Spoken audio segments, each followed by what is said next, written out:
दुनिया में आए इंजॉयमेंट के लिए हूँ। क्या ये है कि मैं तो 2 ही घंटे लगे मार रोड से यहाँ पहुँचने में।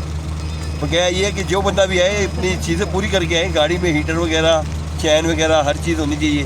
तो ये है कि आप अपना जो है ना सेफ्टी करके आए। इतना ज़्यादा हो गया कि हमें तो डर लग रहा है, इतना एक्सपेक्ट नहीं कर रहे थे कि इतनी स्नोफॉल होगी।